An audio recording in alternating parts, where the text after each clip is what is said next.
sejarah bangsa di bumi, manapun kalian berpijak. Jangan jadikan pandemi ini sebagai alat untuk beralasan. Pandemi ini harus dijadikan sebagai bahan pembelajaran baru untuk kalian.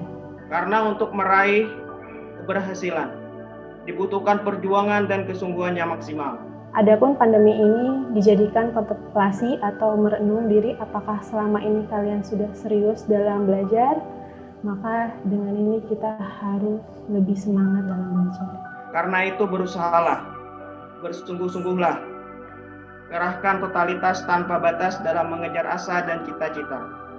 Gurumu yang fakir, Rajudin di bumi Nusantara yang tercinta.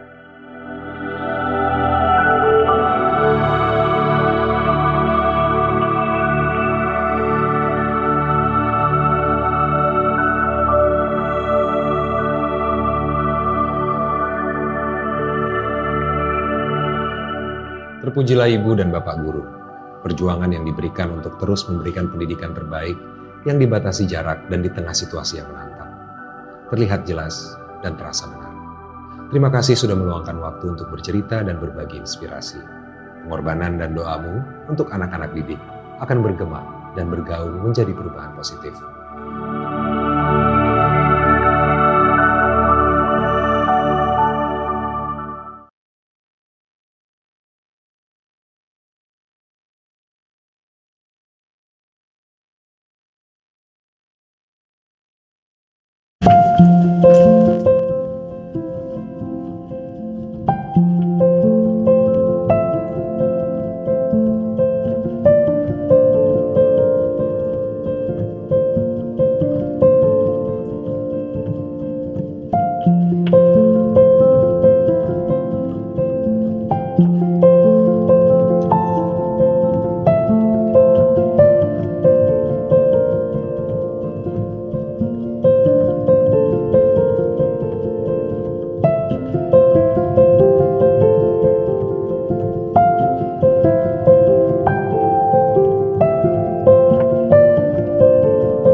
Assalamualaikum warahmatullahi wabarakatuh.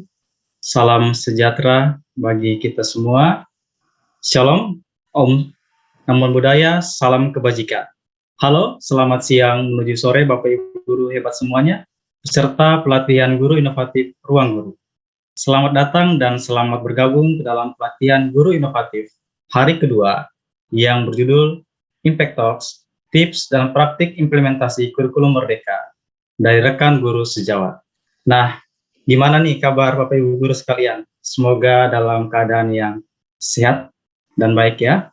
Perkenalkan, saya Aprianto Sogen dari SMP Katolik Santi Yosef Kupang yang akan memandu pelatihan guru inovatif hari kedua dari awal hingga akhir.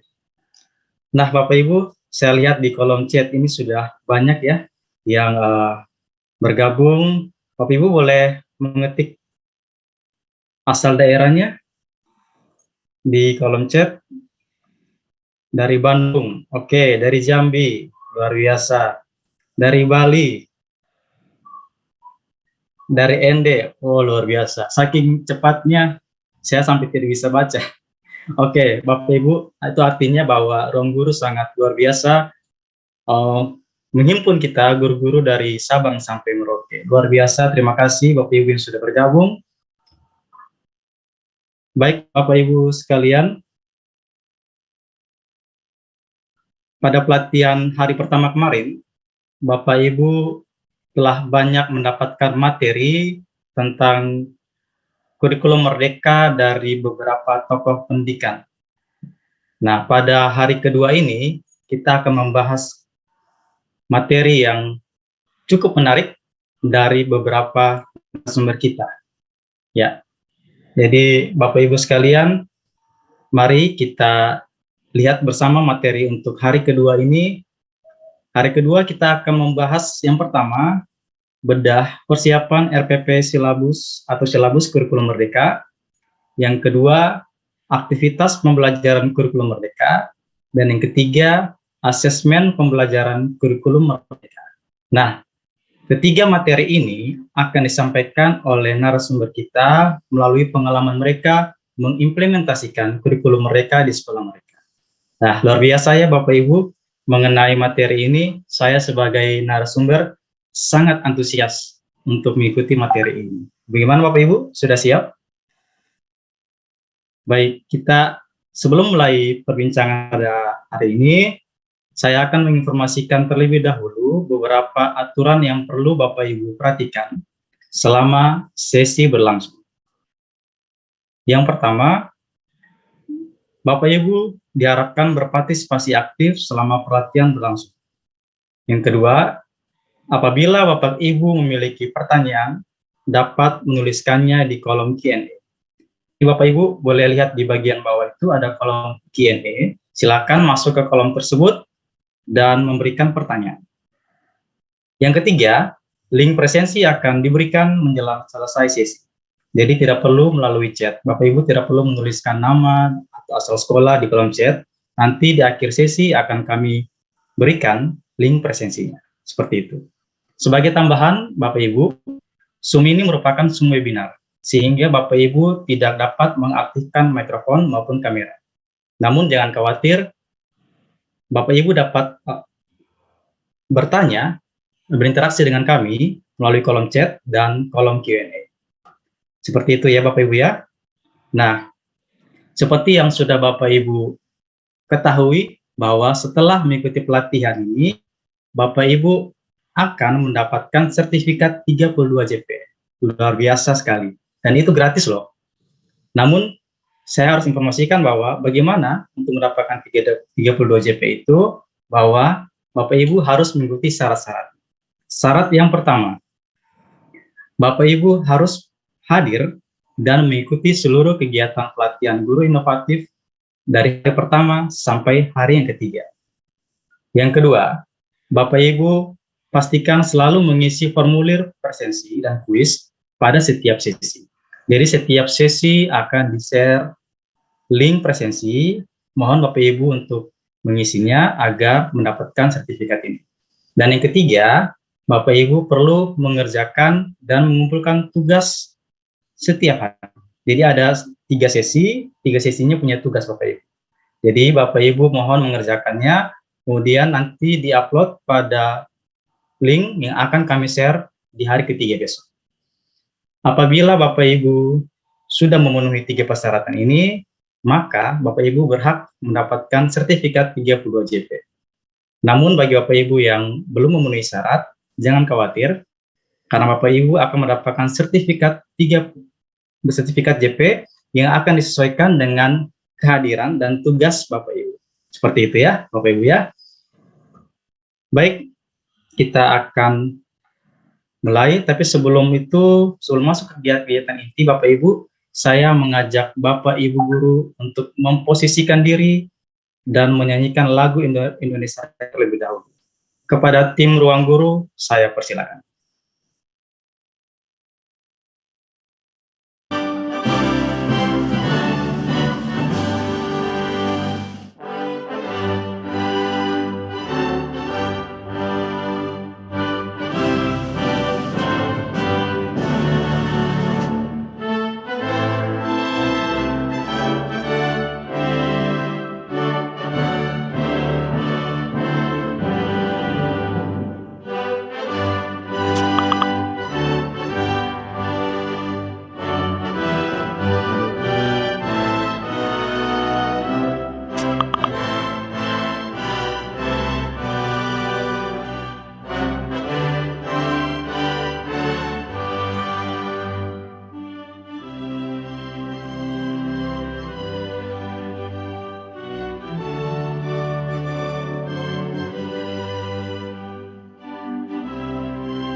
Terima kasih Bapak Ibu. Silakan Bapak Ibu posisikan kembali diri masing-masing ke posisi yang ternyaman ya. Baik, sebelum kita lanjut, jika berkenan nih Bapak Ibu, saya mempersilahkan Bapak Ibu untuk membagikan pengalaman, momen maupun cerita Bapak Ibu selama pelatihan hari ini ke sosial media masing-masing. Bisa melalui IG Story, WA Story, ataupun post Facebook. Nah, kami berharap agar proses belajar Bapak Ibu selama pelatihan hari ini dan seterusnya dapat terekam dan bermanfaat bagi diri sendiri maupun rekan Bapak Ibu. Jangan lupa tag mention ke @ruangguru, ruang untuk guru, kemudian untuk hashtagnya hashtag pelatihan kurikulum merdeka RUG. Seperti itu ya Bapak Ibu ya. Jadi boleh di-share ke sosial media, tapi jangan lupa di-tag ke @ruang untuk guru. Baik, tanpa berlama-lama, Bapak Ibu, saya akan mengenalkan dua narasumber hebat kita pada pelatihan hari kedua ini yang sudah bergabung. Narasumber pertama kita adalah Ibu Rada Wilu Yagi, SPD, merupakan guru bahasa Inggris UPTD SMP Negeri 11 Kupang. Dan yang kedua, narasumber kita adalah Ibu Rateh Denok Fianata, merupakan guru informatika SMP Muhammadiyah 8 Kota Batu. Kedua narasumber ini akan berbagi cerita dan pengalamannya dalam mengimplementasikan kurikulum merdeka di sekolah. Langsung saja nih Bapak Ibu, saya menyapa dan mengajak kedua narasumber untuk bergabung bersama saya. Halo, selamat siang Ibu Rada, Ibu Rate. Selamat siang Pak Rian. Iya, selamat siang Pak Rian, apa kabar? Luar biasa. Kabar baik. Bagaimana kabarnya Bu Rada? Ya, Bu baik, Rate? baik. Ya. Alhamdulillah. Dan nanti ada hujan rintik sedikit-sedikit. Iya, ada hujan. Semangat kita. Di Kupang ini cuacanya mendung-mendung menggalau. Kalau di Bu Rate gimana cuacanya? Alhamdulillah di sini mendung-mendung gitulah. Ya memang lagi musim hujan ya. Oh iya, berarti sama ya, mendung-mendung menggalau seperti itu. Baik Ibu, ya, terima kasih Ibu Rada dan Ibu Rate. Jadi Bapak Ibu semua peserta bahwa kedua narasumber ini akan berbagi pengalamannya dalam mengimplementasikan kurikulum merdeka di sekolah mereka. Baik, langsung saja nih dalam konteks talk show kita pada hari yang kedua ini, saya langsung memberikan beberapa pertanyaan. Saya memberikan bagaimana menanyakan beberapa hal terkait implementasi kurikulum di sekolah Ibu Rada dan Ibu Rate. Nah, yang pertama, saya ingin tanya dulu kepada Ibu Rada. Bagaimana nih Ibu, kegiatan atau kesibukan Ibu di sekolah saat ini? Oh baik, terima kasih sebagai moderator Pak Rian yang ganteng. Terima kasih, Salam hormat untuk kita semua. Baik, sekarang yang kami geluti aktivitas kami sebagai guru adalah anak-anak juga masih melaksanakan PTS atau STS. PTS penilaian tengah semester ataupun Sumaki tengah semester. Itu Pak Rian. Jadi kegiatannya juga itu ada versinya, ada yang offline dan juga ada online. Terima kasih Pak Rian. Terima kasih juga Ibu Rada. Ternyata di sekolahnya Ibu Rada sedang melaksanakan ujian ya. Baik, kalau di sekolahnya Ibu Rada gimana? Alhamdulillah untuk pekan ini kita ada 3 kegiatan ya. Untuk kelas 9 kita melaksanakan PAT, kemudian kelas 8-nya kita ada PTS, dan yang kelas 7 itu ada kegiatan proyek profil pelajar Pancasila ya. Dan kesibukan saya, selain saya sebagai guru informatika, saya juga sebagai wakil kurikulum di SMP Muhammadiyah 8 Batu. Seperti itu Pak Rian. Luar biasa, terima kasih Bu Rate. Baik, tadi sudah disampaikan, disinggung oleh Ibu Rate bahwa ada proyek penguatan profil pelajar Pancasila. Nah, itu akan kita bahas sebentar Bapak Ibu ya. Jadi itu salah satu kegiatannya. Baik, Bapak Ibu, mari kita akan mulai kegiatan kita. Saya langsung masuk ke pembahasan kita mengenai kurikulum nih. Nah, saya mau tanya dari Ibu Rateh, untuk di kurikulum di sekolah Ibu Rateh, kurikulum yang sedang diterapkan itu kurikulum apa saja, kalau boleh tahu? Kalau di sekolah saya itu ada 2 kurikulum. Yang pertama adalah kurikulum 2013 yang sudah disederhanakan, ya. Jadi kemarin ada pilihan dari Kemendikbud, itu ada 3 pilihan kurikulum. Kita memilih yang disederhanakan karena menyesuaikan dengan kondisi pandemi saat ini. Yang kedua, untuk kelas 7 kita menggunakan kurikulum sekolah penggerak karena alhamdulillah sekolah kami menjadi salah satu sekolah penggerak angkatan 1, dan mungkin ada di sini Bapak Ibu guru juga yang ikut jadi sekolah penggerak ya. Luar biasa. Ya, baik. Luar biasa, selamat Ibu jadi sekolah penggerak angkatan 1 ya. Luar biasa ya, sekolahnya ya. Ibu Rateh. Terima kasih sekali sama kepala sekolah loh yang lolos tes ya. Tanpa kepala sekolah yang bisa lolos tes, kita tidak bisa jadi sekolah penggerak, dan itu sangat beruntung sekali bagi kita. Luar biasa. Terima kasih Ibu Rateh. Kalau Ibu Rateh gimana Bu? Kurikulum yang diterapkan di sekolahnya Ibu Rateh. Baik Pak Rian, saya sedikit menyampaikan kurikulum yang kami pakai saat ini ada 2 versi. Yang pertama adalah masih tetap dengan kurikulum K13 itu untuk kelas 8 dan kelas 9.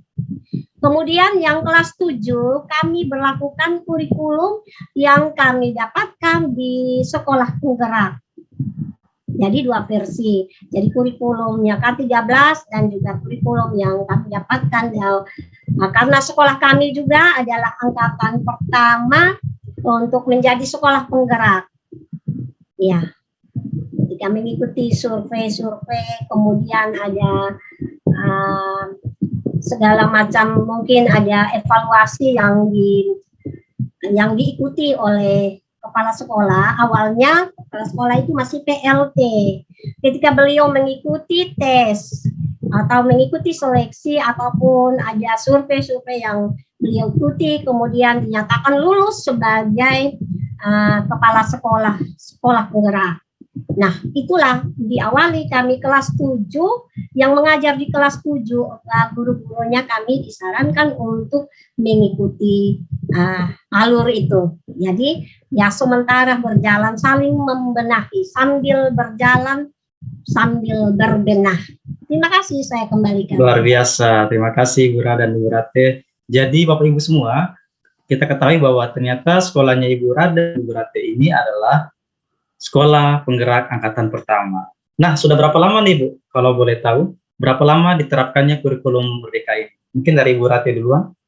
Kalau kita ini ya, hampir 1 tahun pelajaran ya, karena kemarin kita ada pelatihan itu Juni-Juli ya, kemudian baru diterapkan tahun pelajaran kemarin, ya 2021 sampai 2022 ini. Ini masih sebentar lagi ya selesai, baru mau 1 tahun pelajaran. Luar biasa. Sama dengan Bu Rada ya. Ya, Oke, berarti sama. Iya, sama kalian, karena di bulan Agustus itu juga kami masih BIMTEK online, masih sementara mengikuti kegiatan-kegiatan daring untuk gurunya. Kemudian kami pelan-pelan di bulan September kami menyesuaikan. Ya, artinya ada juga masih ya pelan-pelan kami mengikuti alur itu. Jadi sampai dengan di bulan Desember bahkan November itu juga kami sudah melakukan yang namanya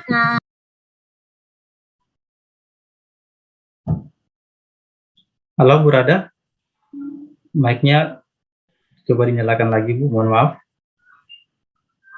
Mic-nya belum nyala. Ya, baik, jadi kami juga sudah mendapatkannya di semester yang lalu, semester awal itu, di bulan September, Oktober itu sampai dengan November, bahkan Desember itu kami lakukan secara bertahap, bahkan sudah melakukan pembelajaran ada indoor dan outdoor.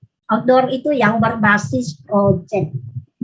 Jadi sampai dengan saat ini kebetulan masih anak-anak masih daring, Jadi proyek untuk semester ini sudah didiskusikan, tapi sementara berproses.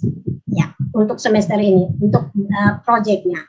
Terima kasih Pak Rian. Baik, luar biasa. Jadi dari Ibu Rada dan Ibu Ratih sama ya, hampir setahun berjalan kurikulum Merdeka diterapkan. Nah, kurikulum ini mereka, Bapak Ibu Ratih dan Ibu Rada di sekolah mereka terapkan karena lulus sekolah penggerak ya. Jadi sekolah penggerak itu mewajibkan untuk menerapkan kurikulum Merdeka. Jadi ayo nih Bapak Ibu yang ingin menerapkan kurikulum Merdeka, mari bergabung seperti itu. Nah, kemudian berkaitan dengan penerapan tersebut, saya ingin tanya kepada pertama Ibu Rada dulu deh. Ibu Rada, bagaimana persiapan Ibu dan sekolah sebelum mengimplementasikan kurikulum tersebut? Pastikan awalnya belum ada gambaran nih. Wah, ini kurikulum baru. Apa yang mungkin disiapkan oleh Ibu, rekan-rekan guru kelas 7 dan sekolah sebelum mengimplementasikan kurikulum Merdeka ini? Mungkin Ibu silakan. Baik Pak Rian dan guru hebat seantero Nusantara, selamat berjumpa, selamat mengikuti webinar hari kedua. Salam sehat untuk kita walaupun di pandemi COVID-19 masih berkecamuk. Puji Tuhan, kalau hari ini kita bersama-sama mengikuti virtual meeting. Baik, saya akan menyampaikan ini mungkin sedikit bercerita nanti ini. Akan menyampaikan kisahnya kenapa sampai seperti ini kami ada di kurikulum Merdeka. Baik. Yang awalnya tadi saya sudah sampaikan sekolah kami sudah dinyatakan sebagai sekolah penggerak. Nah, sedikit cerita kalau di Kupang ada 4 sekolah yang masuk sekolah penggerak. Ada 2 sekolah swasta dan 2 sekolah negeri. Pasti termasuk Pak Rian punya sekolah. Kemudian SMP Negeri 3 dan juga SMP Negeri 11. Nah, awalnya juga kami mengikuti BIMTEK daring itu selama 10 hari. Nah, suka dukanya mengikuti daring itu pasti banyak. Kami ikuti juga itu hanya ya artinya kami sudah sesuaikan, sebentar kami terpental karena jaringan, mungkin HP kami sudah lowbat, kami sudah berhenti, kemudian kadang laptop kami mati dan itulah. Jadi materinya juga kami dapatkan saat itu tidak full, artinya ya apa yang mungkin narasumber berikan juga kepada kami secara daring, kami juga dapatkannya setengah-setengah. Nah, berawal dari situ, kembalilah kami di sekolah ketika kami pertemuan semua dengan kepala sekolah, dengan kami sebagai guru kelas 7, ini khusus untuk kelas 7 yang baru memasuki kurikulum tersebut, kami briefing, kemudian materi-materi itu digabungkan, lalu kami adakan sharing, artinya pertemuan dengan guru-guru juga di SMP Negeri 11. Nah, berawal dari situ, kami sebagai guru yang biasa dikatakan DKP, Dewan Komite Pembelajaran, melakukan pembelajaran itu secara offline sudah, karena anak-anak kadang masuk, kadang ada yang masih daring, kami lakukan itu di sekolah kami. Terus kurikulum ini kami lakukan secara bertahap, Pak Rian. Jadi berawal dari itu mulai kami ada penyempurnaan kurikulum, mungkin dari awalnya kami belajar, kemudian kami ikuti materinya, ternyata wah ini masuklah di Merdeka Belajar. Kami dapatkan bahwa di situ diutamakan siswa benar-benar merasakan dia bebas untuk belajar. Juga apa yang kami dapatkan sebagai guru, ternyata ada keleluasaan, ada peluang guru untuk dia memanage waktu yang tidak terlalu buru-buru. Untuk siswa juga begitu. Nah, memang berjalannya waktu masih sementara membenahi, dan kami juga sudah lakukan tadi yang awal pembicaraan saya sudah sampaikan, kita juga lakukan pembelajaran indoor dan outdoor. Ada yang di dalam kelas, kemudian waktunya juga outdoor itu karena pembelajarannya ini sudah kami dapatkan sedikit tentang waktunya ada dipilah per tahun. Jadi dalam setahun itu kalau ya artinya ini cerita sedikit, kalau untuk kurikulum sebelumnya pasti ada bahwa jam pelajaran itu diberikan per semester atau per minggu, jam per minggu. Tapi kalau di kurikulum yang sedang kami geluti itu dia sudah ada per tahunnya. Jadi bisa diketahui outdoornya, indoornya seperti apa. Jadi kenyataannya yang kami lakukan seperti itu, varian ada yang indoor dan ada yang outdoor. Outdoor itu yang berbasis proyek. Dan itu kami sudah lakukan di bulan Desember atau November akhir itu. Terima kasih, saya kembalikan. Baik, terima kasih Bu Rada, luar biasa. Jadi persiapan dilakukan oleh Ibu dan sekolah itu luar biasa ya. Tertatih-tatih karena angkatan pertama, tetapi tetap demi mencerdaskan kehidupan bangsa. Oke, yang berikutnya Ibu Ratih mungkin bisa menyampaikan persiapan yang dilakukan oleh Ibu dan sekolah sebelum mengimplementasikan kurikulum ini. Oke, terima kasih Pak Rian atas waktunya. Sama dengan Ibu Rada ya, kemarin kita setelah melaksanakan IHT selama 10 hari ya, kemudian kita ditunjuk untuk melaksanakan kurikulum sekolah penggerak pada tahun pelajaran 2021-2022. Yang pertama kita lakukan itu adalah kita melakukan IHT. Jadi ketika sebelum masuk ke kurikulum ini, KSP ini, kita melakukan IHT, pengimbasan. Apa yang kita laksanakan selama 10 hari itu, kita imbaskan kepada guru-guru pengajar kelas 7 yang nantinya mereka melaksanakan kurikulum sekolah penggerak, dan juga kepada guru kelas 8 dan kelas 9 sebagai bentuk sosialisasi. Siapa panitianya? Panitianya adalah panitia dan narasumber itu adalah dari kami komite pembelajaran. Perlu diketahui untuk komite pembelajaran ini terdiri dari 10 guru mata pelajaran ya, kemudian ada 1 kepala sekolah, 1 pengawas ya, yang mereka dilatih selama 10 hari dan bertahap. Kemudian setelah melaksanakan IHT, kita identifikasi kesiapan pelaksanaan kurikulum sekolah penggerak ini. Mulai apa? Kita menentukan kalender pembelajaran ya, yang tentunya apa yang sudah kita dapat selama 10 hari pelatihan itu kita terapkan langsung di sana ya.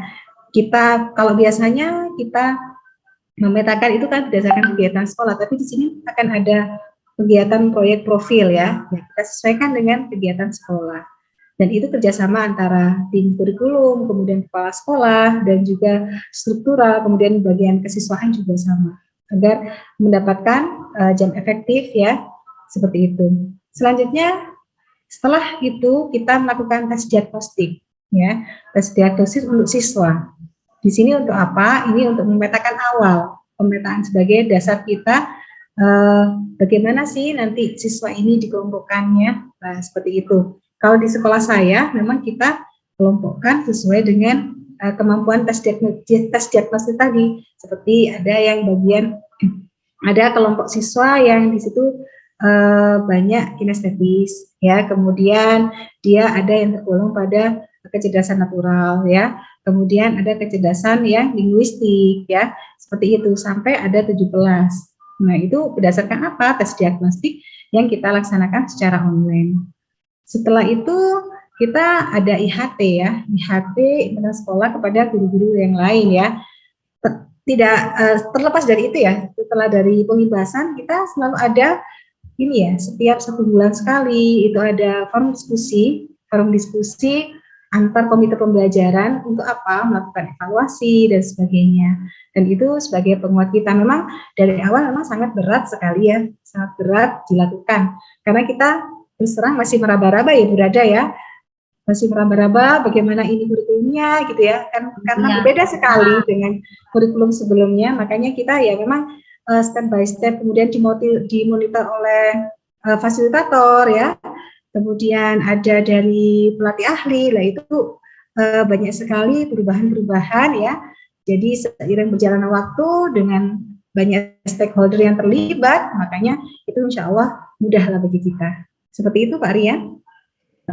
Baik Ibu, terima kasih. Jadi ternyata sama ya persiapan yang dilakukan oleh Ibu Rada dan Ibu Rati di sekolahnya. Jadi angkatan pertama itu memang benar-benar diberi suatu tanggung jawab besar sebagai batu loncatan, seperti itu. Baik, nah berkaitan dengan perangkat nih Ibu. Nah tadi kan Ibu Rada dan Ibu Rati sudah dengan teman-teman di KP di sekolah masing-masing sudah merancang bagaimana kurikulum ini diterapkan. Nah, pasti di dalamnya ada beberapa poin. Yang pertama adalah berkaitan dengan perangkat, di dalamnya ada RPP atau silabus. Yang kedua berkaitan dengan aktivitas pembelajaran, dan yang ketiga mengenai dengan asesmen. Nah, tadi asesmen sudah disinggung sedikit oleh Ibu Rate tadi ya. Jadi sebelum masuk ke asesmen, saya ingin menanya sedikit Ibu tentang perangkat nih. Jadi ini yang sebenarnya ditanyakan oleh seluruh guru Indonesia. Nah, bahkan teman guru saya yang di sekolah lain juga tanya, gimana nih Pak, apakah perangkatnya ini sama dengan kurikulum sebelumnya? Wah, karena Bapak Ibu guru ini kan dalam pikirnya gini, kalau ada kurikulum baru, otomatis pasti perangkatnya ini pasti akan baru, seperti itu. Nah, menurut pandangan Ibu Rada dan Ibu Rate, setelah mengimplementasikan kurikulum Merdeka ini, bagaimana? Sebelum masuk ke perangkatnya dulu, saya ingin tanya, apakah sama dengan kurikulum yang sebelumnya? Seperti itu. Mungkin Bu Rada, silakan. Berada apa saya nih? Ya, saya sedikit nanti baru Bu Rati sambung. Kita berbagi. Oke, baik. Terima kasih. Bahkan rekan guru se-Nusantara yang sedang mendengarkan Impact Talk hari ini, artinya kami berbagi. Kami tidak lebih baik dari teman-teman yang luar biasa dan hebat di seluruh Nusantara ini, tapi ini kami dipercayakan sedikit. Mungkin ini ruang guru mempercayakan untuk kita berbagi. Jadi hari ini kami berbagi, kita tidak mencari, oh ini salah dan benar. Mari kita membenahi. Bahwa kekurangan itu nanti kita isi secara bertahap, step by step, tadi Pak Ibu Rati bilang. Oke. Nah, berawal mempersiapkan sistem pembelajaran di kurikulum, sedikit memang tidak berbeda terlalu jauh, tapi ada penyempurnaan sedikit. Seperti apa? Awalnya kalau di K13 itu kita kenal dengan namanya kompetensi inti, ada kompetensi dasar. Itu kalau di kurikulum yang kami sedang lakukan secara bertahap, ini istilah bertahap berarti belum fix, adalah diganti dengan istilah capaian pembelajaran. Nah, dalam capaian pembelajaran itu nanti dia diatur lagi, dia turun lagi, ada istilah alur tujuan pembelajaran. Itu yang kami dapatkan. Nah, seperti apa alur tujuan pembelajaran? Nanti ada topik-topik yang akan masuk dalam alur tujuan pembelajaran, kemudian masuk di elemen-elemennya. Nah, capaian pembelajaran ini dia per fase, Bapak Ibu yang saya banggakan dan saya hargai. Dia pakai istilah fase. Kalau di SD sampai di kelas 1 sampai kelas 6 SD itu dia fase A sampai dengan fase C. Karena dua-dua kelas, fase A-nya di kelas 1 dan 2, fase B-nya di kelas 3 dan 4, fase C-nya di kelas 5 dan kelas 6. Nah, masuklah kami kebetulan di jenjang SMP, dia bernama fase D. Kelas 7, 8, 9 itu fase D. Nah, sudah sampai di pembagian mungkin fase itu yang kami dapatkan, kemudian diurutkan lagi ke alur tujuan pembelajaran. Nah, di sana kita dapatkan, masuklah pada modul ajar. Modul ajar itu yang ini, yang kita mau ramu seperti apa. Modul ajar itu nanti ada masukan yang istilahnya profil pelajar Pancasila. Seperti apa? Gambaran itu sedikit urutannya seperti apa, dari CP itu capaian pembelajaran, kemudian masuk pada ATP, alur tujuan pembelajaran, kemudian masuk pada modul ajar. Di modul ajar itu yang nanti kita sudah berkreasi sendiri sebagai guru yang ada di dalam kelas dan bahkan yang menyatu dengan anak didik itu. Dan nanti di modul ajar itu kita terapkan seperti apa kaitannya dengan profil pelajar Pancasila. Karena di kurikulum yang ada sedikit istilah kurikulum penyempurnaan ini, dia sedikit demi sedikit membenahi ada kaitannya bagaimana profil pelajar Pancasila. Yang di sana ada nanti 6 pilar yang diketahui bersama, entah itu guru ataupun siswa. Ada ketakwaan, beriman dan bertakwa, ada bernalar kritis, ada kreativitas siswa, kemudian ada gotong royong. Lalu ada mandiri. Nah, aspek-aspek ini atau ke-6 pilar nanti yang dijabarkan ketika kita masuk bersama-sama siswa. Dia bisa mandiri, dia bisa berkolaborasi, itu di gotong royong. Terus bagaimana berkebinekaan global? Ya, dia harus tahu juga luar negeri yang seperti apa. Mungkin kita bercerita, tapi kita tunjuk, oh di sana ada seperti begini, itu dia sudah tahu. Tapi tidak mengurangi citra bangsa Indonesia tercinta. Itu kita tekankan.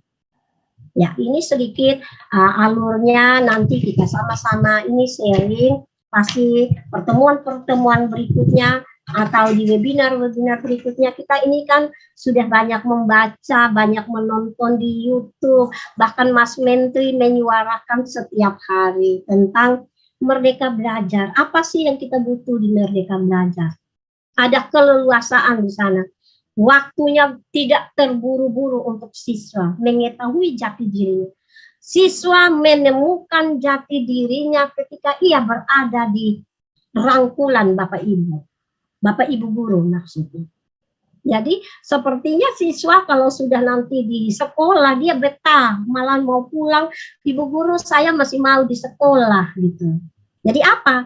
Ada di sana nanti menyenangkan hati siswa, enjoy. Dia bisa mendapatkan hati yang sejahtera. Nanti ada student well-being-nya juga ada di situ. Jadi bagaimana kita menyampaikan pembelajaran, ini kaitannya sedikit nanti di pembelajaran saya langsung omong saja kaitannya. Bagaimana kita menyampaikan aspek-aspek yang berkaitan dengan karakter siswa, itu ya karakter. Jadi pembelajarannya tetap ada pengetahuan, tidak saja pengetahuan, tetapi juga terlebih karakter siswa. Kita akan bimbing siswa itu seperti apa. Jadi artinya kita mengenali siswa kita. Bahwa kita jangan berpikir siswa yang hari kemarin sama dengan siswa hari ini, kita jangan pikir itu. Saya ingat kata Pak Sul kemarin-kemarin di webinar sebelumnya, ia menyampaikan bahwa yang penting hati kita dengan siswa itu menyatu. Seperti apa? Jadi kita rangkul mereka ada di dunia mereka, mengecap pendidikan itu mereka ada di dunia itu dulu. Kita kembalikan dulu kisah kasih mereka, termasuk kita juga guru. Ketika pandemi menghantui kehidupan, aktivitas kita, baik guru atau siswa, maka di sana pemerintah dalam hal ini Kemendikbudristek mengeluarkan ada statement, ada hal-hal yang begitu penting. Tinggal kita guru dan sekolah sebagai basic. Sekolah yang akan meramu pendidikan itu di sekolah itu sesuai karakter siswa dan karakter di daerah itu sendiri. Jadi itu sendiri yang itu sedikit yang saya sampaikan, bahwa kembalilah bahwa kita sebagai guru, Bapak Ibu guru pasti semua alami. Saya sudah umur 54 tahun, mengajar kurang lebih ya 23 tahun. Puji Tuhan, Ruang Guru saat ini mempercayakan untuk saya ada bersama-sama Bapak Ibu yang luar biasa dan hebat. Tidak main-main, ini 3.000-an yang hadir sore hari ini. Kalau di Kupang kami sudah sore, Bapak Ibu, walaupun di sana masih siang, tapi kami sudah sore. Jadi itu sedikit apa yang menjadi alur bagaimana pembelajaran, bagaimana kurikulum sebelumnya tidak berbeda. Maksudnya kita jangan bilang tidak dipakai itu K13 tetap, tapi ada sedikit demi sedikit penyempurnaan. Nanti di sana kalau terlalu panjang pembelajarannya, kita bikin yang esensial, yang penting-penting topiknya, yang mengena dengan karakter dan ciri khas kedaerahan, mungkin bakat dan minat siswa. Dan itu nanti yang mungkin ini kita kembali ke sekolah masing-masing, kita duduk bersama, kemudian apa sih yang kita rancang, apa sih yang kita buat untuk sekolah ini. Saya berterima kasih kepada tim Ruang Guru yang telah percayakan bahwa di event-event ini juga saya dipercayakan sebagai fasilitator ngobrol guru seputar pendidikan daerah untuk Kota Kupang. Ada 2 orang kami yang terpilih, luar biasa. Dan itu semua karena berkat Tuhan juga. Kita percaya itu semua. Dan satu hal yang saya mau bilang, bahwa Tuhan tidak pernah memberikan hal-hal yang tidak baik kepada kita sebagai umatnya. Produk Tuhan tidak pernah ada yang gagal. Itu saja yang saya sampaikan. Terima kasih Pak Rian. Nanti Bu Rati akan menambahkan yang lebih detail.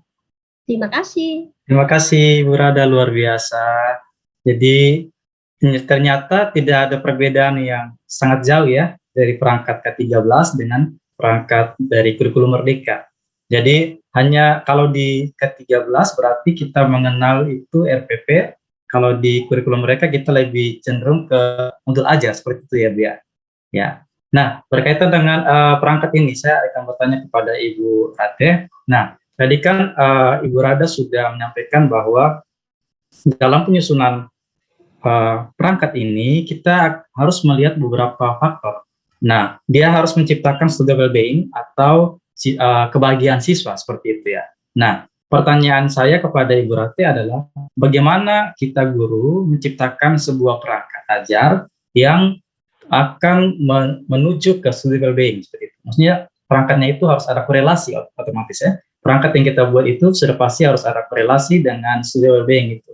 Nah, bagaimana caranya? Apakah disusun dengan melihat karakteristik siswa ataukah kita harus lihat hal-hal lain seperti itu? Itu yang pertama. Yang kedua adalah yang ingin saya tanyakan kepada Ibu Rate, bagaimana sistematikanya Ibu?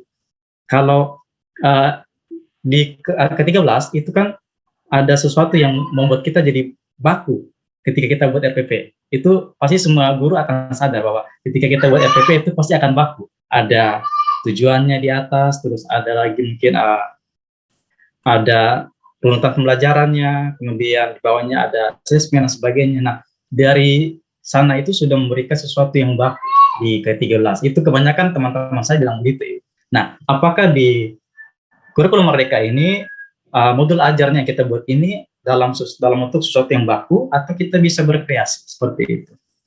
Silakan Ibu Rate. Terima kasih atas waktunya. Oke, luar biasa sekali Bu Rada yang disampaikan Bu Rada ya.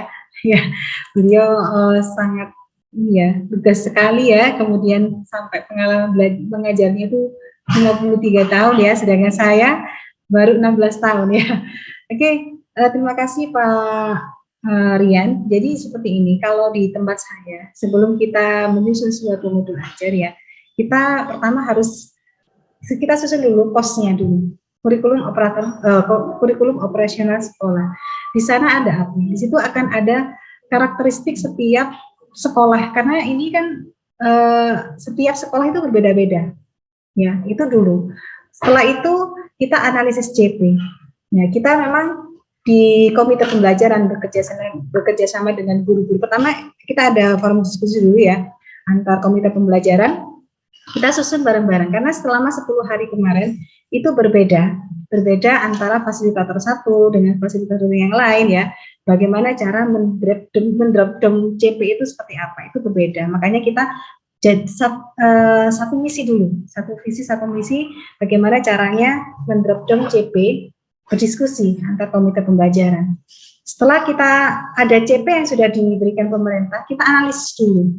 Ya, kita analisis, kemudian kita turunkan menjadi PP ya, PP, kemudian menjadi ATP. ATP itu kalau dulu namanya apa? Silabus ya, silabus. Setelah itu kita diberikan keleluasaan memilih materi mana ya yang esensial, yang cocok diajarkan ke kelas 7, cocok diajarkan ke kelas 8 dan ke kelas 9. Nah, itu semuanya ada beberapa contoh. Kemarin kita selama IHT kita diberikan contoh-contohnya. Itu bisa kita modifikasi. Kemudian perangkat ajar di modul ajar sendiri ya. Di modul ajar itu juga tidak memang kita diberikan contoh ya. Modul ajar itu seperti RPP Plus ya, RPP Plus. Nah, kemarin ketika saya review modul ajar yang sudah review modul yang akan dilaksanakan untuk Sekolah Penggerak Angkatan 2, itu akan ada beberapa perubahan. Jadi tidak sepadat yang ketika angkatan pertama memang. Ya, ada materi-materi yang pokok lah di sana. Yang penting adalah modul ajar yang sudah ada itu kita bisa modifikasi. Tidak harus kita membuat, karena dengan waktu yang sangat singkat seperti itu, kita prinsip ATM, amati tiru modifikasi ya. Jadi misalnya seperti saya mengajar informatika. Belum ada sebelumnya ya, karena ini memang berbeda dengan kurikulum sebelumnya. Kalau sebelumnya dulu itu ada di kurikulum 2006 ya, sepertinya itu ada TIK ya, kemudian K13 diganti dengan prakarya, dan sekarang itu ada mata pelajaran informatika, dan itu wajib senilai 2 JP. Nah, bagi saya sebagai sekolah yang belum pernah melaksanakan informatika itu kan hal baru. Maka apa yang harus saya lakukan? Saya lihat dulu, kita sudah disediakan buku siswa, buku guru, ya. Ketika saya pelatihan komite pembelajaran informatika, kita diberikan pilihan menggunakan yang sudah ada ini, kemudian dimodifikasi, itu boleh. Kita sesuaikan dengan karakteristik anak, ya. Kita sesuaikan dengan karakter lingkungan juga. Nggak mungkin lah di modul ajar bunyinya di Malioboro, sedangkan saya ngajarnya di Batu kan ya. Jadinya tidak kontekstual tentunya ya. Kemudian modul ajar yang sudah ada, ya, itu kita tidak bisa terpaku harus ke buku siswa, ya kan? Buku siswa tidak bisa terpaku, kita bisa memilih ya. Kita bisa memilih, misalnya di materi ini, materi esensial ini, mereka belum paham. Kita tidak perlu harus ngebut materi. Nah, itu yang kita tanamkan, ya. Jadi kita tidak terpaku pada modul ajar yang sudah ada, ya. Kita bisa memodifikasi dan kita tidak perlu terpaku pada buku siswa atau buku guru sebagai sumber utama, ya, tapi sebagai acuan, ya. Tentunya kalau guru-guru informatika itu lebih baik ya kita jalankan dulu aktivitas-aktivitas pembelajaran di sana, karena di buku informatika sendiri itu adalah banyak sekali aktivitas pembelajaran, ya. Kita laksanakan dulu aja, ya. Dan sekarang mungkin masih berjalan ya, karena kita ada pelatihan selama 10 hari dengan pusat dengan penyusun kurikulum dan juga penyusun buku informatika seperti itu. Untuk yang kedua pertanyaannya, mohon maaf Mas Rian. Baik Bu, yang kedua tadi yang pertama kan tentang modul ajar itu dibuat bagaimana korelasinya dengan student well-being. Yang kedua dia punya tatanannya Ibu, apakah baku atau tidak, karena di sebelum-sebelumnya itu kan kita kebanyakan guru-guru ini, oh ini sudah baku nih, kita ikut saja bakunya, tapi apakah bisa dileluasakan modul ajarnya seperti itu? Saya berikan contoh di mana di SMP ya, SMP di modul ajar yang sudah saya gunakan ya, contohnya di modul ajar itu memang RPP Plus ya, itu tetap ada identitas sekolah ya. Kalau dulu kan kita ada kelas 7, kelas 8, kelas 9 ya. Nah, di sini ada fase D, langsung kita per fase ya. Karena dari CP itu akan diturunkan menjadi elemen-elemen. Kalau di informatika itu ada 8 elemen ya. Contohnya berpikir komputasional, sistem komputer, TIK dan sebagainya ada 8. Kemudian setelah ada identitas ya, di situ ada masuk profil pelajar Pancasila ya. Kalau dulu kan karakter ya, dari PPPK ya. Nah, itu juga dimasukkan karakter apa sih yang mau mau di modul ajar itu mau dimunculkan ya. Ada 6 karakter ya, bergotong royong, nah seperti itu. Apa yang diharapkan ke siswa tadi? Apakah dia nanti mandiri kah, ya tanggung jawab kah, seperti itu. Kemudian ada tujuan pembelajaran. Nah ini tujuan pembelajarannya diambil dari mana? Dari top-down pemilihan kita, dari CP, TP, ATP, kita diambilkan dari sana. Siapa yang menyusun? Kita sendiri, kita yang menentukan. Jadi kita tidak ada intervensi, kita sesuaikan dengan karakter siswa kita, karakter lingkungan sekolah kita, karena akan berbeda. Ya, yang ada di sini di Kota Batu dengan di Kupang pasti berbeda ya. Mengajarkan komputer, ya, ada komputernya dan tidak ada komputernya. Kalau di informatika itu tidak harus komputer itu ya, tapi ada memang yang nanti harus menggunakan komputer. Jadi ada unplug dan plug seperti itu. Kemudian ada deskripsi umum kegiatannya, kemudian materi alat ajar ya. Yang banyak itu apa ya, pada materi ya, di materi ada aktivitas siswa. Nah itu ya, aktivitas siswa yang berbeda. Kalau di modul ajar ini kebanyakan aktivitas semuanya berpusat pada siswa ya.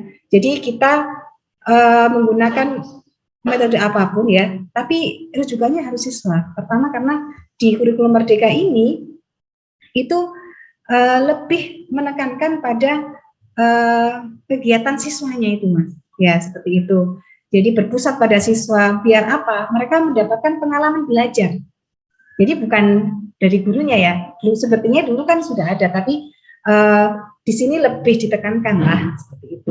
Sama seperti yang disampaikan Bu Dada, ada modifikasi lah. Ya, mungkin itu. Baik, terima kasih Bu Ratih. Jadi seperti itu ya. Jadi untuk modulnya bisa kita kembangkan sesuai dengan latar belakang siswa dan sekolah seperti itu. Jadi bisa saya tarik ada satu kesimpulan sedikit bahwa kalau kita menyusun suatu tujuan pembelajaran di sekolah Bu Ratih pasti akan berbeda dengan sekolah Bu Rada seperti itu ya, karena latar belakang dan juga modul ajar, buku siswa, buku guru itu sudah tersedia di platform Merdeka Mengajar. Jadi kita tidak perlu bingung-bingung lah. Ya, sudah disediakan oleh pemerintah, kita tinggal gunakan modifikasi saja, seperti itu. Oke, baik, terima kasih Bu Ratih. Kemudian masih berkaitan dengan perangkat nih Bu. Saya ingin kembali ke Bu Rada berkaitan dengan perangkat. Jadi di perangkat ini kan tadi Ibu Rada sudah menyampaikan dan Ibu Rada sudah menyampaikan bahwa CP itu di rundown ya ke setiap tingkat 7, 8, 9. Nah, yang ingin saya tanyakan adalah bagaimana kita bisa melihat melihat ketercapaian siswa dalam suatu fase gitu. Karena begini, kalau di ke-13 kan kita punya ini langsung saja berkaitan dengan asesmen ya Bu ya. Jadi di ke-13 itu kita punya KKM. Nah, KKM itu sebagai patokan bahwa siswa kita ini belum cukup untuk materi ini, seperti itu. Nah, yang ingin saya tanyakan ke Ibu Rada dan Ibu Ratih ini langsung ke topik asesmen. Bagaimana kita bisa menentukan anak ini sudah melewati fase ini, seperti itu. Karena tadi di fase SMP kan ada fase D, seperti itu. Mungkin Ibu Rada duluan, silakan Ibu. Parian. Iya Bu. Halo Parian, didengar suara saya? Bisa Bu, bisa dengar Bu. Oh ya, coba Parian ulang lagi pertanyaannya biar agak kena nanti waktu kita mendengar. Baik Ibu, ini berkaitan dengan asesmen. Karena di modul ajar pasti kita melampirkan asesmen kita, seperti itu. Nah, ingin saya tanyakan ada dua Bu. Yang pertama, apa saja asesmennya? Terus yang berikutnya, bagaimana kita bisa tahu anak ini sudah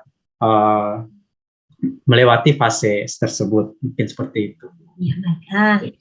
Saya coba sedikit berbagi. Ya, silakan Bu. Apa yang saya lakukan dan apa yang kami alami.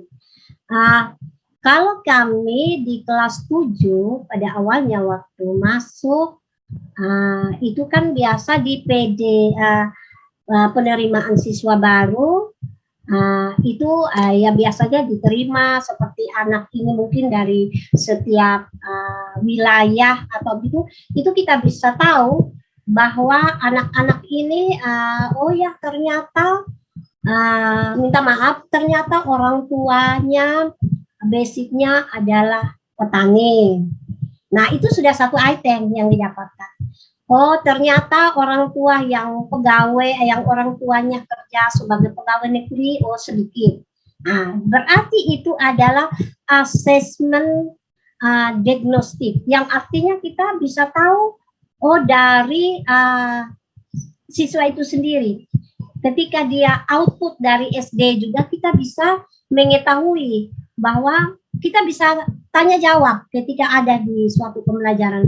Anak-anak bagaimana di SD sudah dapat, contohnya saya mata pelajaran bahasa Inggris, kita bisa tanya sedikit anak-anak, bagaimana di kelas ini yang sudah mendapatkan pelajaran bahasa Inggris, sudah berapa banyak kah? Nah, dari situlah kita menggali bahwa anak-anak kita betul butuh dibimbing. Kita tidak, yang tadi seperti Bu Rati sampaikan, bahwa pembelajarannya tidak semena-mena guru langsung ikut lurus buku guru atau buku siswa ataupun buku pedoman, tapi kita juga perhatikan siswa. Jadi asesmen itu diawali dulu bagaimana diagnosa kita terhadap siswa, apakah mereka betul-betul mata pelajaran ini mereka sudah dapat atau tidak. Karena pada saat itu di SD kurikulum sebelumnya bahasa Inggris kita mulai dari mana? Kita bisa tahu memang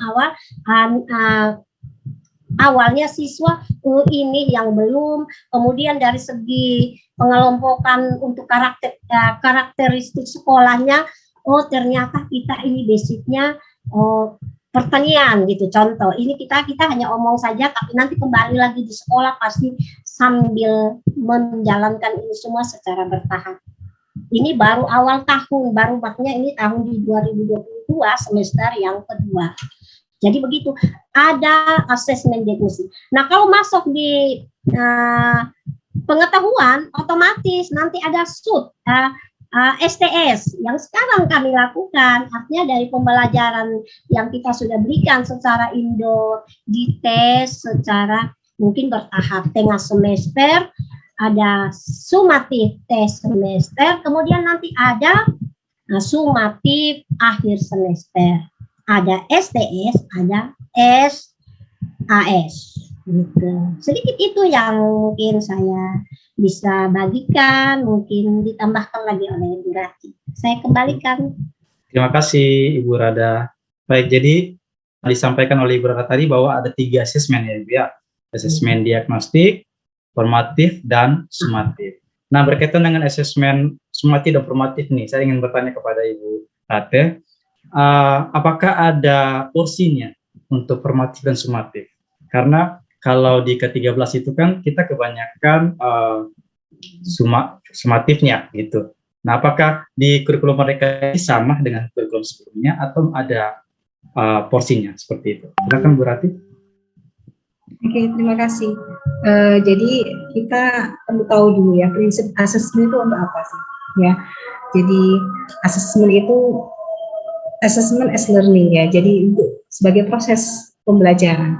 Di sana yang kita tekankan di kurikulum Merdeka ini adalah bagaimana siswa itu ya asesmen ini digunakan untuk apa? Untuk mengukur sebagai refleksi bagi guru. Apakah apa yang telah disampaikan, materi esensial yang sudah disampaikan ini sudah tercapai, ya, sudah tercapai kepada siswa, sudah disampaikan dengan benarkah, ya.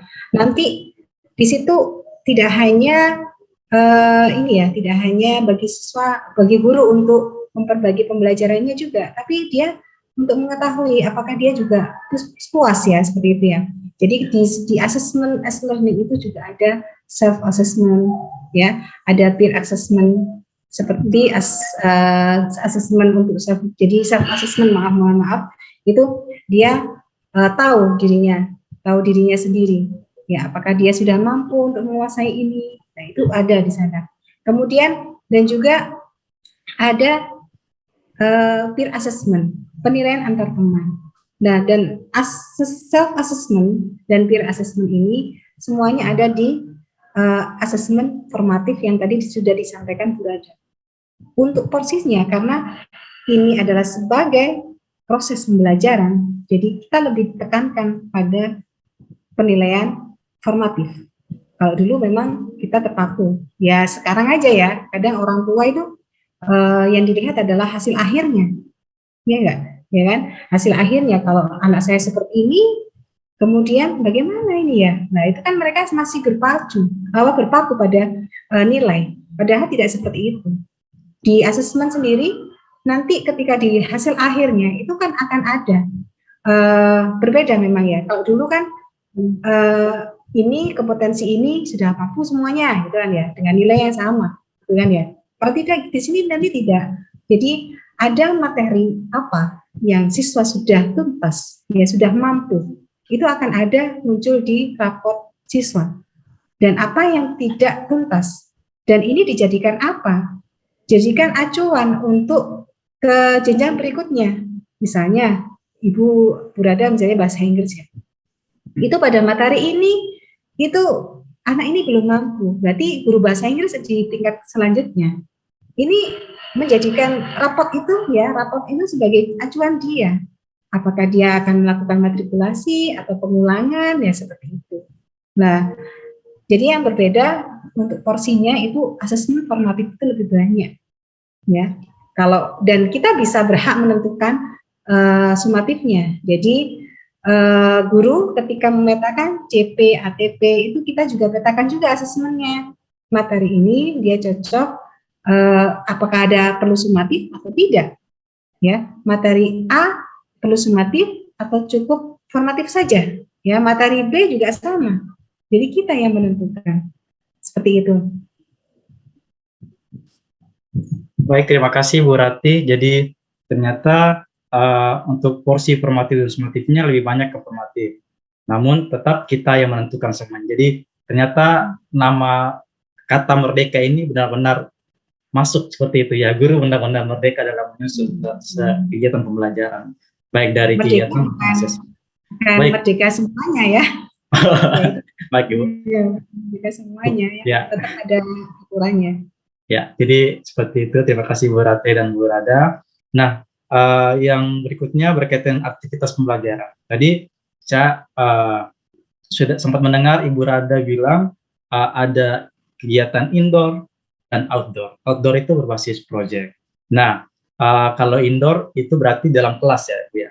Nah, kalau di outdoor nih, nah ini yang di ke-13 ini belum kita ketemui. Kalau ada yang sudah melakukan, pasti mereka punya model pembelajaran itu kan model proyek.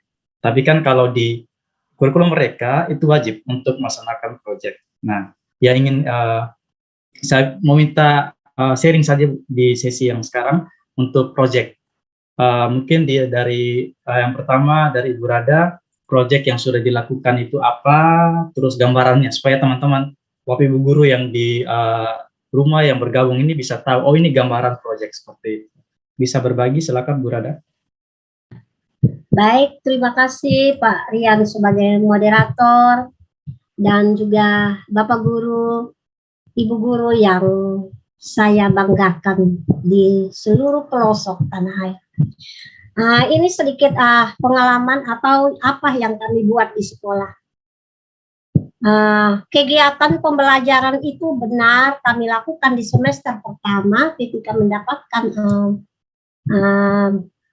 kurikulum tersebut, kami langsung melaksanakan, menindaklanjuti, yaitu kegiatannya ada yang indoor di dalam kelas, artinya pembelajaran tatap muka.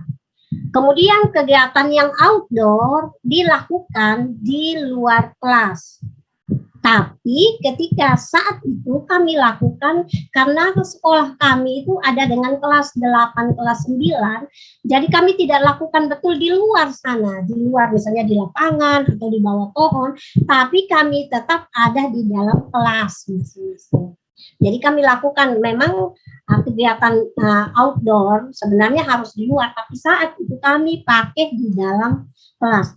Dan saat itu yang kami cetus adalah kegiatan outdoornya adalah bangun jiwa ragaku dan cerlang budaya. Nah, di NTT atau khususnya Kota Kupang, kebetulan anak-anak semua dari beberapa suku, beberapa daerah, ada semua. Jadi kami pilih itu Cerlang Budaya. Anak-anak kami latih, makanya bangunlah jiwa ragaku, mereka gerak-gerik. Kami buka lagu, mungkin kami ambil lagu dari YouTube, atau kemudian dibuka, kemudian anak-anak itu menari-menari, goyang-goyang. Nah, mereka senang, sangat-sangat atensi mereka itu luar biasa. Di sana mereka menemukan jati diri mereka. Ternyata potong belajar habis dalam kelas, kita ada praktek di luar. Nah, jadi betul-betul ada kaitannya dengan bangunlah jiwa ragaku, mereka bergerak. Nah, artinya mereka senam, goyang-goyang, kemudian Cerlang Budaya apa? Mereka berpakaian adat. Ya, di sekolah kami setiap kelas, jadi kami wali kelas itu tempoh hari ya kami seminggu full, malah 4 hari 5 hari kami latih dulu. Kami memberitahukan apa alurnya, yang namanya outdoor kegiatannya begini anak. Artinya kalian tuh bisa tahu adab orang tua, kalau orang dari timur nanti kainnya, sarungnya itu harus pakai yang itu. Kalau orang Sumba pakai harus lengkap. Contohnya ada parangnya, itu tanda keberanian, ada kepautannya yang di kepala, contoh. Nah, itu yang kami galakkan Cerlang Budaya. Artinya mereka tahu budaya masing-masing. Oh, orang tuanya orang Sabu, mereka pakai pakaian Sabu. Orang tuanya orang Timor, mereka pakai pakaian adat Timor. Nah, itu Cerlang Budaya. Kalau bangun hari ini kami rangkai sudah kegiatan outdoornya. Kami rangkai menjadi jadi waktu gerakan-gerakan tubuh itu masuk sudah di bangunlah jiwa ragaku, kemudian Cerlang Budayanya masuk di yang pakaian adat. Nah, untuk semester ini kami rancang lagi, kebetulan itu kolaborasi antara mata pelajaran. Ini kolaborasi antara mata pelajaran, jadi kalau menari-menari berarti itu sentra punya, tidak. Tapi kolaborasi antar mata pelajaran. Jadi setelah PTS nanti juga kami sudah merencanakan sekarang ada pemanfaatan daun kelor dan biji kelor. Jadi sementara di Ramu untuk SMP Negeri 11, puji Tuhan kalau nanti ini berjalan dengan baik, mohon dukungan doa juga untuk semua, supaya ketika ada mungkin bagaimana daun kelor itu digunakan untuk membuat sabun mandi rasa kelor gitu. Terus menjernihkan air pakai biji kelor. Nah, karena basisnya daun kelor, pohon kelor full in NTT, khususnya in Kupang. Jadi itu sedikit tentang outdoor, apa yang, dan atensi anak-anak itu luar biasa.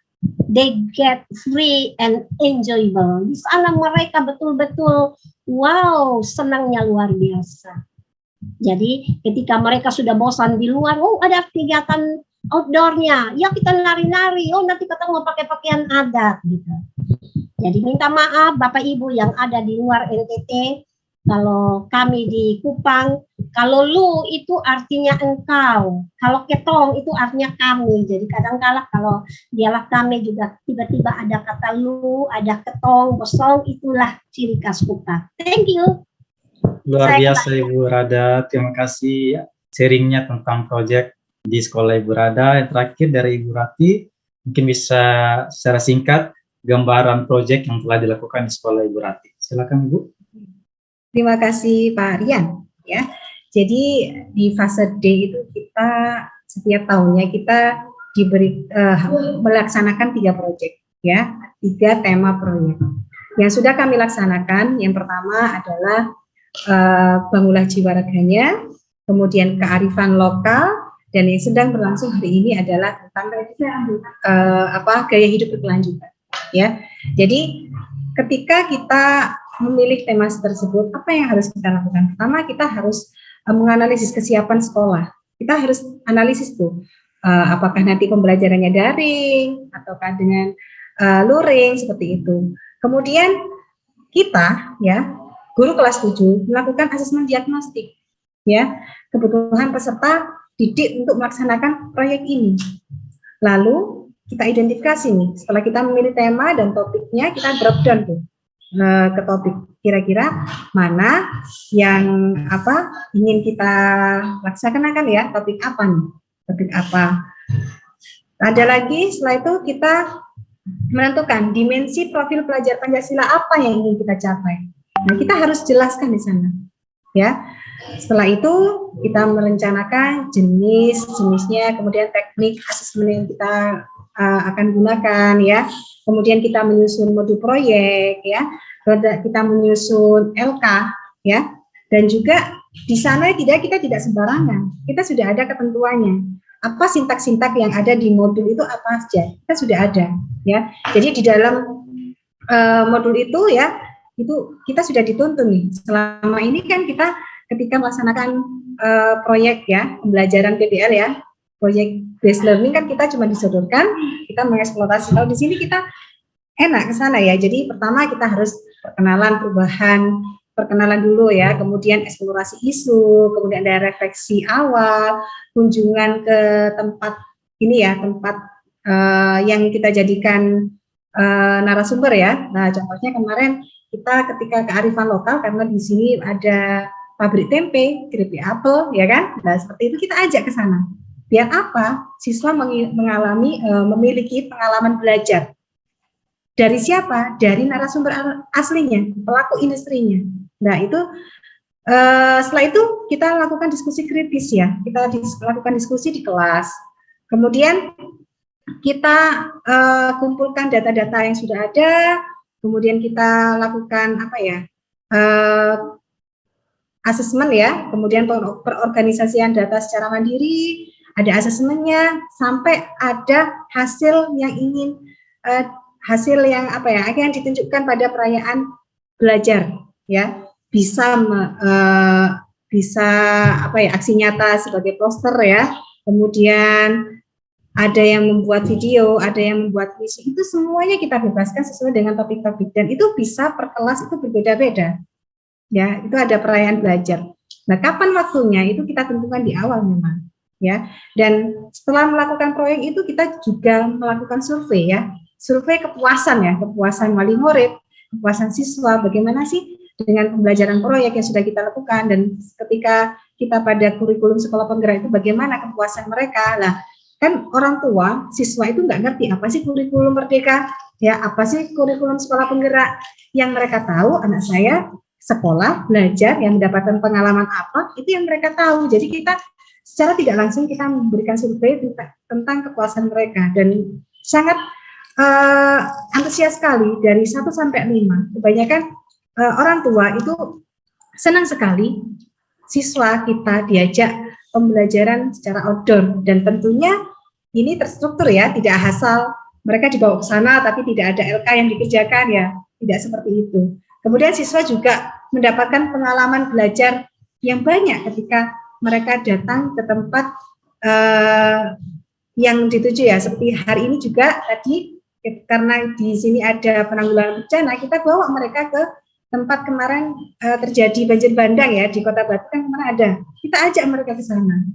Dampak bencana, terus bagaimana nanti mereka ada gaya hidup berkelanjutan, berarti dia mempunyai draft gimana sih mengatasi biar tidak terjadi bencana seperti itu. Nah, mungkin seperti itu Mas Rian. Baik, terima kasih Ibu Rati, luar biasa. Jadi pengalaman dari Ibu Rada dan Ibu Rati ini sangat menginspirasi kita semua, Bapak Ibu guru yang ada di seluruh penjuru Indonesia, baik Sabang sampai Merauke. Luar biasa sekali pengalamannya. Terima kasih narasumber kedua pada hari kedua ini. Jadi dapat saya simpulkan bahwa dari perbincangan saya dengan kedua narasumber ini, kita ketahui bersama bahwa sekolah penggerak itu menerapkan kurikulum merdeka. Jadi semua sekolah penggerak sudah pasti menerapkan kurikulum merdeka. Nah, di kurikulum mereka ini guru diberikan keleluasaan untuk mengelola pembelajaran. Kemudian aktivitas pembelajarannya ada 2, yaitu indoor dan outdoor, di mana outdoornya itu berbasis proyek seperti itu. Kemudian ada lagi yang saya catat di sini adalah CP, bahwa kalau di K13 itu ada KI dan KD, maka di kurikulum merdeka ada CP atau capaian pembelajaran. Nah, capaian ini diberikan, kemudian kita menentukan ATP-nya atau alur tujuan pelajarannya sendiri. Jadi setiap sekolah, setiap guru berhak menentukan ATP-nya atau alur tujuan pelajaran di dalam bentuk silabus, seperti itu yang saya tangkap. Kemudian dikumpulkan dalam satu modul aja. Luar biasa sekali. Kemudian yang terakhir, ini yang saya catat yang terakhir adalah ternyata di kurikulum mereka informatika sebagai mata pelajaran wajib ya, seperti itu Ibu. Oke, terima kasih Ibu Ratih dan Ibu Rada. Baik Bapak Ibu, tadi saya sudah banyak berbincang dengan kedua narasumber kita. Jadi selanjutnya saya akan lanjut ke sesi tanya jawab ya Bapak Ibu. Sebelum itu saya akan mengingatkan kembali kepada Bapak Ibu bahwa pada pelatihan ini Bapak Ibu akan mendapatkan sertifikat 32 JP. Nah, sertifikat 32 JP ini apabila Bapak Ibu memenuhi beberapa syarat. Syarat pertama, Bapak Ibu mengikuti seluruh sesi. Artinya, Bapak Ibu harus mengikuti sesi hari pertama, hari kedua, dan hari ketiga. Kemudian, syarat yang kedua adalah Bapak Ibu harus mengisi form presensi dan kuis setiap hari. Karena di akhir sesi akan kami kirimkan form presensi dan kuis. Itu mohon diisi ya Bapak Ibu, agar bisa mendapatkan sertifikat ini. Nah, yang ketiga, yang tidak kalah pentingnya adalah Bapak Ibu wajib mengerjakan dan mengumpulkan tugas dari hari pertama sampai hari ketiga. Nah, nanti akan diupload ke satu form yang akan kami kirimkan di hari ketiga besok. Apabila Bapak Ibu sudah memenuhi 3 syarat ini, maka Bapak Ibu berhak mendapatkan sertifikat 32 JP. Namun bagi yang belum memenuhi syarat, jangan khawatir, Bapak Ibu tetap mendapatkan sertifikat. Nanti JP-nya disesuaikan dengan kehadiran Bapak Ibu dan tugas yang sudah dikerjakan. Baik, saya akan langsung ke sisi tanya jawab. Di sini saya sudah mendapatkan pertanyaan. Yang pertama untuk Bu Rada. Untuk Bu Rada dari Ibu Meli. Bu, bolehkah diceritakan tentang kendala yang Ibu hadapi dalam menerapkan kurikulum merdeka? Pertanyaan pertama itu untuk Ibu Rada dari Ibu Meli. Yang kedua untuk Ibu Ratih. Dalam rangka mengimplementasikan karakter pelajar Pancasila, proyek yang dilakukan di sekolah Ibu Ratih pada semester ganjil kemarin bentuknya seperti apa? Kemudian mata pelajaran apa saja yang dikolaborasikan? Seberapa lama persiapan yang dilakukan dan teknik penilaiannya seperti apa? Baik, seperti itu saya persilakan yang pertama kepada Ibu Rada. Baik, Varian. Pertanyaannya, kendala apa saja yang didapati ketika melakukan kurikulum merdeka? Ya. Berbicara tentang kendala, pasti kita mendapatkan banyak kendala. Pertama, karena pembelajaran kita pada saat itu masih pandemi, otomatis pembelajarannya secara daring. Nah, kalau daring kita dalam jaringan, otomatis kendala yang kita peroleh adalah jangan kepada siswa dulu.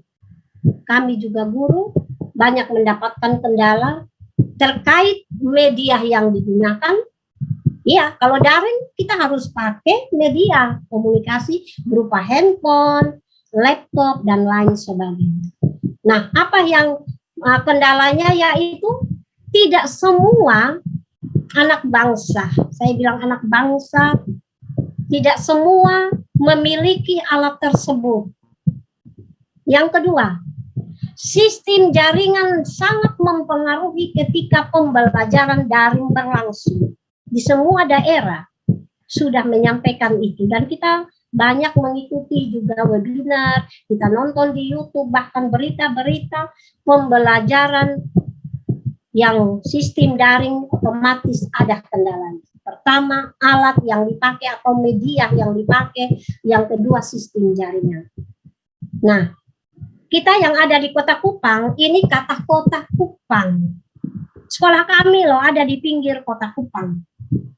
Kotanya Kupang, tapi kami ada di pinggir-pinggirnya, di pinggir bukitnya, di pinggir gunungnya.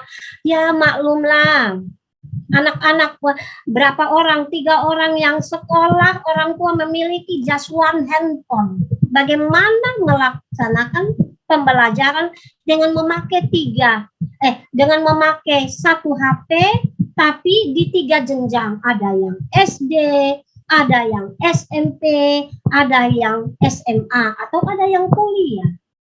Nah, itu kendalanya. Pasti ada satu hal yang memang belum ketemu titik untuk titik jelasnya bahwa pembelajaran daring nih kalau di sekolah merdeka sudah oke, belum tentu. Jadi butuh proses secara bertahap.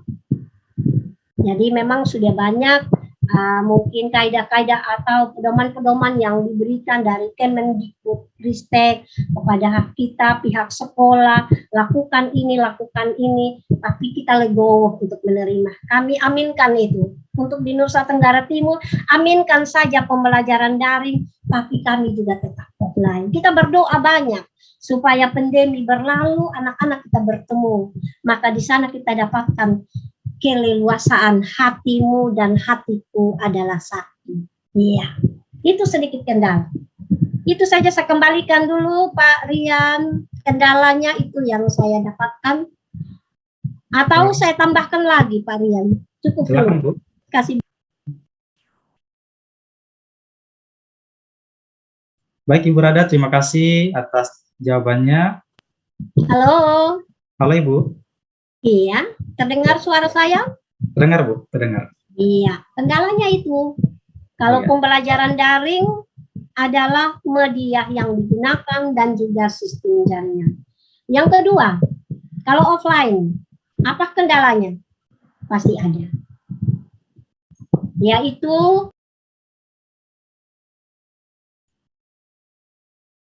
maaf Bu Rada, mic-nya belum dinyalakan. Ya, kalau offline apa yang kita lakukan adalah kita memulihkan dulu. Ada luka yang ada. Pulihkan dulu luka secara perlahan, secara bertahap. Goresan tanganku terluka, maka luka itu dibaluti dulu. Yaitu ada pembelajaran yang disesuaikan. Kita tidak boro-boro dengan anak-anak, kita bilang harus begini, harus begitu, tapi kita sesuaikan. Mereka baru sakit, mereka baru sembuh dari sakit. Kita semua juga guru baru sembuh dari sakit. Seperti apa pembelajaran? Jadi ada kerjasama yang baik di setiap sekolah, karena ini sharing, saya boleh menyampaikan. Kerjasama yang baik di instansi tersebut, di satuan pendidikan untuk menjalankan kurikulum merdeka. Karena nanti semua ini di era digitalisasi pasti kita akan ke sana. Jadi memang kendala-kendala itu kita lewati, tapi kita berdoa agar pemerintah turunkan kebijakan-kebijakan yang sangat-sangat terhormat, kemudian kebijakan yang sangat bagus, kemudian kita di satuan pendidikan melakukan juga dengan kerjasama yang baik, ada kolaborasi. Jadi terima kasih, saya kembalikan Pak Rian. Terima kasih Ibu Rada, luar biasa atas jawabannya. Saya sangat senang sekali. Kemudian terakhir Ibu Rati, boleh langsung saja menjawab pertanyaan yang kedua, silakan Bu.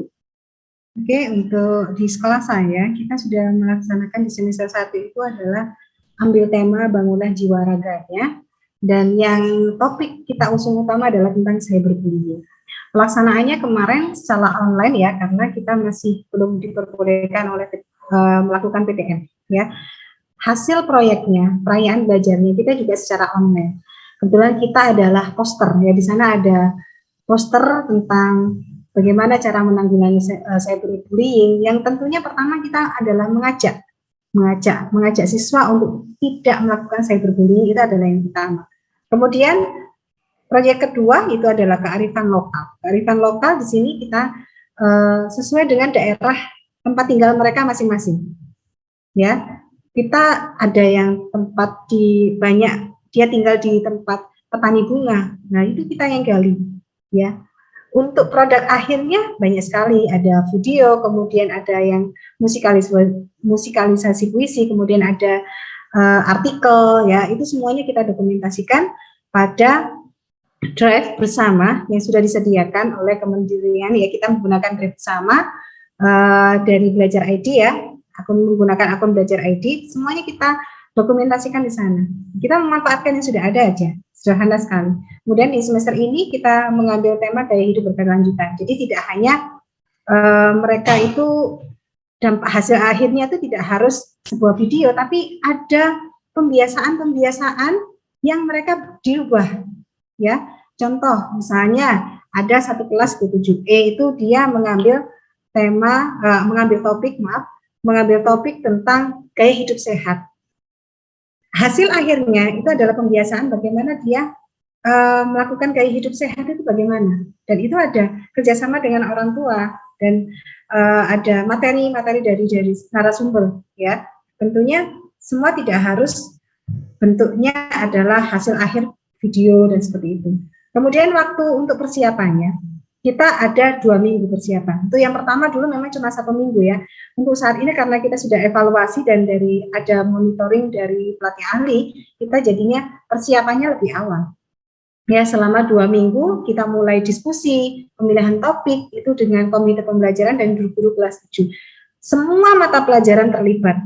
Ya, semua terlibat. Jadi guru kelas 7 itu semuanya terlibat. Ya, siapa yang bahasa Indonesia itu memberikan materi tentang artikel. Nah, seperti itu. Kemudian guru informatika seperti saya, bagaimana cara membuat video editingnya. Nah, itu lebih ke sana, ya. Jadi semua guru mata pelajaran terlibat dan itu dilaksanakan selama 2 pekan kalau di sekolah saya, ya, sampai pada perayaan pembelajaran. Untuk penilaiannya itu adalah dari LK. Kan kita semuanya menyusun dulu modulnya. Kita susun LK-nya. Hari pertama LK mereka mengerjakan ini. Ya, ada diskusi kelompok, ada penilaian mandiri. Itu semuanya ada. LK kegiatan saya 2 minggu. Selama kita kebetulan 1 minggu adalah 5 hari kerja, ya. Selama 5 hari ini mereka ada LK-nya. Ketika outdoor pun juga ada LK-nya. Di situ kita setiap koordinator itu adalah guru wali kelas, ya, wali kelas masing-masing, dan dibantu dengan komite pembelajaran guru kelas 7. Itu yang melakukan penilaian, dan tentunya formatif itu yang lebih utama, ya, ketika penilaian proses di sana. Setelah itu untuk rapot profil pelajar Pancasila ini itu kita ketika kita konsultasikan dengan pelatih ahli itu adalah selama 1 tahun. Rapotnya bagaimana itu sendiri, berbeda dengan rapot pembelajaran, ya, ada sendiri. Di situ ada nilai-nilai karakter apa yang sudah tercapai, yang sudah dicapai ada 6, ya, 6 karakter, ya, Bu Dada, ya, 6 karakter. Misalnya pada ini dia sudah seperti ini, ya, itu ada panduannya. Dan kita juga melaporkan kepada orang tua dan stakeholder, ya, dari kepala ahli kemudian ke dinas pendidikan. Laporannya kalau ke dinas pendidikan, ya, itu kita kan semua mendapatkan bos kinerja, ya, Bu. Nah, itu, ya. Jadi semua proyek kita itu diambilkan dari boskim yang sudah diberikan. Ada laporannya, memang rinci sekali, ya. Jadi semuanya saling berkolaborasi lah, ya.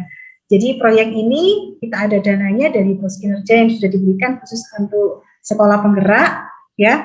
Kemudian ke siswa, ke orang tua itu kita dokumentasikan laporannya menggunakan SWE kemarin, ya, presentasi yang ada di situ ada video kegiatan siswa. Kemudian foto-foto kegiatan siswa, LK-LK-nya apa saja, itu kita dokumentasikan dengan baik, menggunakan yang sudah ada, ya, draft yang sudah ada disediakan oleh pemerintah. Mungkin itu saja, Mas Rian. Terima kasih Bu Rati, luar biasa atas jawabannya. Jadi, ternyata masih banyak pertanyaan nih, Bu, yang ingin sekali kita bahas, yang sudah masuk di kolom Q&A. benar-benar antusias dari Bapak Ibu guru ini bertanya luar biasa. Namun karena kita keterbatasan waktu, mohon maaf kepada Bapak Ibu yang pertanyaannya belum sempat dijawab. Semoga lain kesempatan kita bertemu lagi, yang pertanyaan bisa kita jawab ya Bapak Ibu ya. Baik Bapak Ibu, sekali lagi terima kasih kepada Ibu Rati dan Ibu Rada. Bapak Ibu sekalian, saya ingin mengingatkan kembali bahwa Bapak Ibu yang telah mengikuti pelatihan sudah pasti akan mendapatkan sertifikat 32 JP.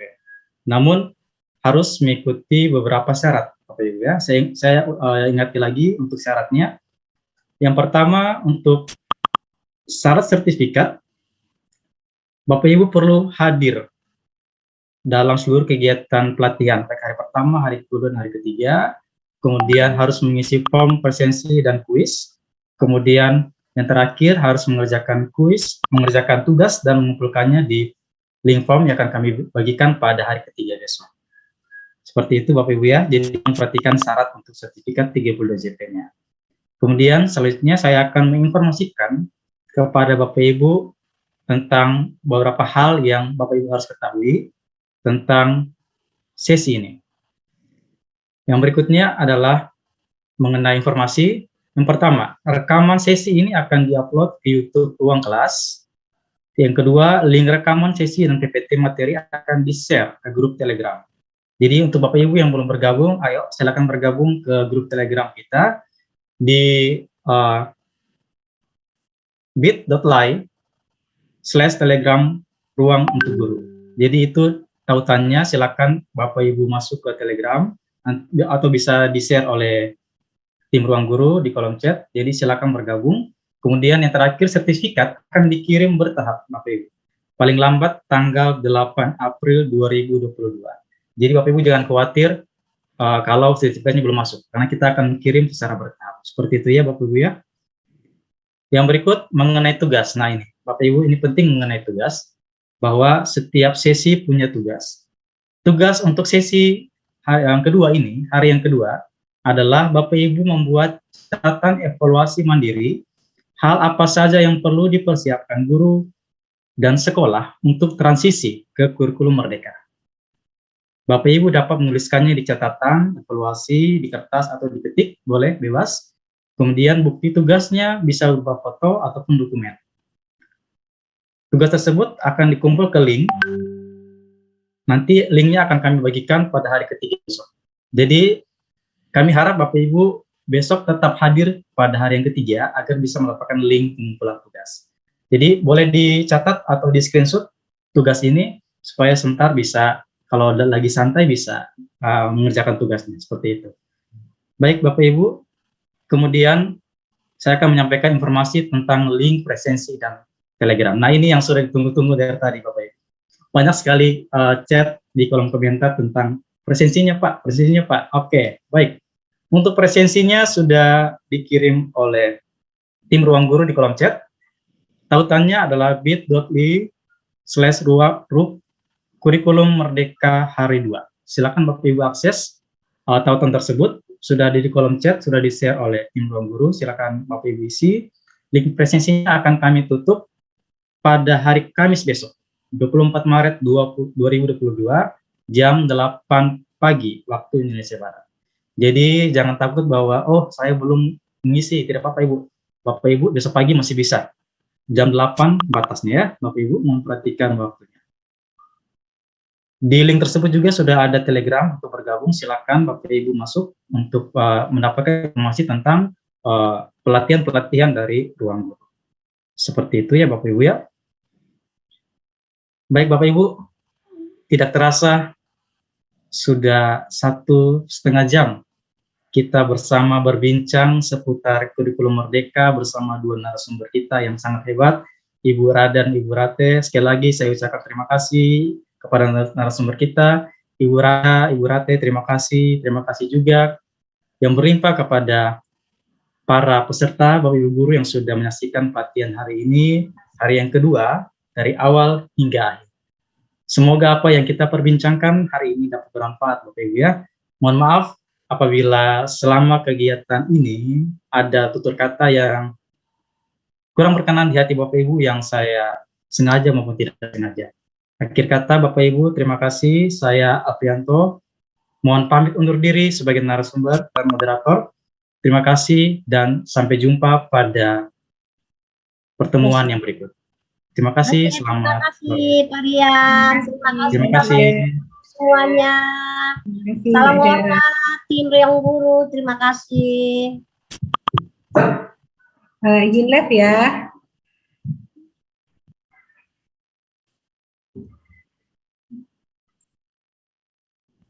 Jujur itu kata yang kayaknya udah kuno ya. Apalagi buat kayak aku, seorang siswa di sekolah online seperti sekarang. Mengakui hasil menyalin dari internet sebagai hasil kerja sendiri sudah jadi hal yang biasa. Padahal kalau kupikir di dalam kejujuran ada sebuah pilihan mau berjuang di jalan yang benar walaupun susah. Prosesnya memang gak enak, tapi aku tahu ini adalah yang terbaik untuk diriku. Dan ketika aku memilih yang terbaik untuk diriku, berarti aku menghargai diriku. Aku tidak menilai diriku murah. Aku tahu bahwa masa depanku gemilang atau tidak tergantung caraku menghargai diriku sendiri.